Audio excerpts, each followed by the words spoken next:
Welcome back, my poets, to the final episode of Poetry 101. I'll have some bonus videos going up over the course of the next year. These flowers are poking me in the back.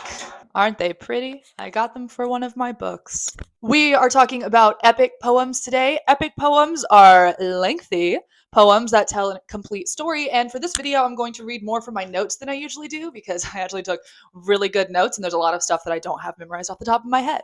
Epic poems are long poems, like they fill an entire book long, that typically tell one narrative. They take up multiple pages to tell their whole story.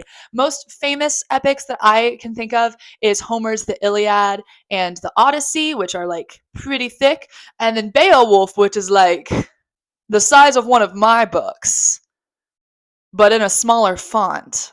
Epic poems started as an oral tradition, meaning the people who were sharing the poems had them memorized and would share them vocally with their voices, and then people would memorize it and share it with someone else. Typically, depending on where they were sharing it and knowing their audience, the story would change here and there, specifically with things like inflection, so that it would relate better to the people who were listening. Epic poems, like most poems, have their own structures that help it qualify as a poem. They're typically a lot looser than what you think of, whereas something like a rhyme scheme or a syllable count or iambic pentameter is very restrictive. The rules that epic poems follow are typically looser. They're easier to work with for long form. They're less confining. For example, the Greek epics are based on a vowel structure, so where the vowels are placed within the words. I would go deeper into this, but I do not speak Greek, and it does not translate the same in English. So we're just going to take Google's word for it there. Beowulf, however, is written with alliterative lines.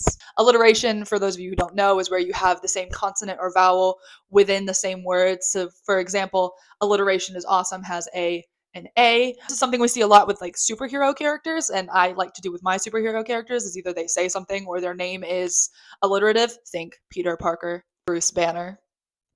There's a lot of alliteration in superheroes. Now, there's a lot of freedom to be found in writing an epic. Yes, it sounds daunting to write a poem that lasts multiple pages, but you're telling a story, and stories don't have to be point A, point B, point C, point D. They can go all over the place. Have you heard the Odyssey? Do you know about the Odyssey? I don't know about the Odyssey. I know about Epic the Musical, but it goes all over the place. Literally, he's here, now he's here, now he's here, now he's here. Now there's this bad guy, and there's this bad guy, and now there's Poseidon, and welcome back to Ithaca. Your story can go all over the place. There's a lot more freedom to have different interpretations. You can have different stanzas for different characters if you wanted, talking about the same thing within your story. There is a lot of freedom here. Now, as of writing this, I have not written an epic poem. I do, however, have it on my list, and I have done story poems before. Last year, I worked on a series of poems that retold the story of Hades and Persephone.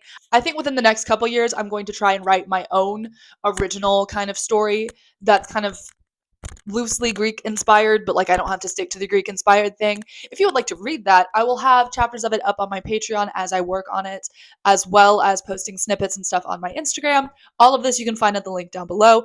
Now, one more thing about epics. I think they're super cool because it's like, oh look, this is a book. Some people don't read poetry, and again, if you're using like looser lines, like if you look in my copies of the Odyssey and Beowulf, I don't have the Iliad yet.